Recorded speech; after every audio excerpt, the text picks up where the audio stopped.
Welcome to edit your soul. آج اپنے ہدایت و رہنمائی کے لیے دیکھیں گے ایوب کی کتاب اور اس کا 8واں باب۔ تب بلد سوخی کہنے لگا، تو کب تک ایسے ہی بکتا رہے گا اور تیرے منہ کی باتیں کب تک آندھی کی طرح ہوں گی؟ کیا خدا بے انصافی کرتا ہے؟ کیا قادر مطلق عدل کا خون کرتا ہے؟ اگر تیرے فرزندوں نے اس کا گناہ کیا ہے تو اس نے انہیں انہی کی خطا کے حوالے کر دیا۔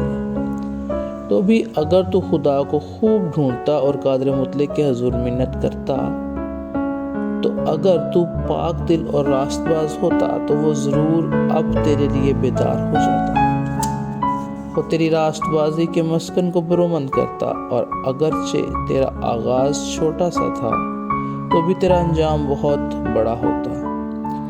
ذرا پچھلے زمانہ کے لوگوں سے پوچھ اور جو کچھ ان کے باپ دادا نے تحقیق کی اس پر دھیان کر، کیونکہ ہم توکل کے ہیں اور کچھ نہیں جانتے،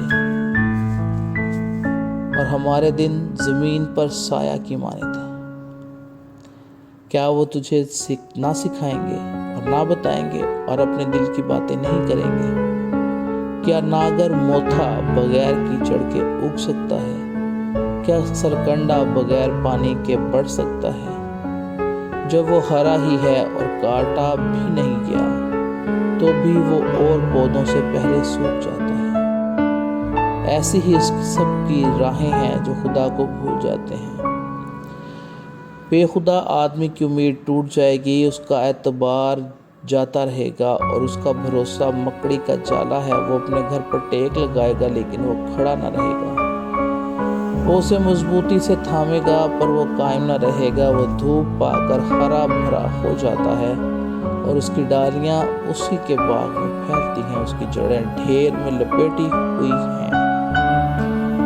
تو پتھروں کی جگہ کو دیکھ لیتا ہے، اگر وہ اپنی جگہ سے نست کیا جائے تو وہ اس کا انکار کر کے کہنے لگے گی کہ میں نے تجھے دیکھا ہی نہیں۔ دیکھ، اس کی راہ کی خوشی اتنی ہی ہے اور مٹی میں سے دوسرے اگ آئیں گے۔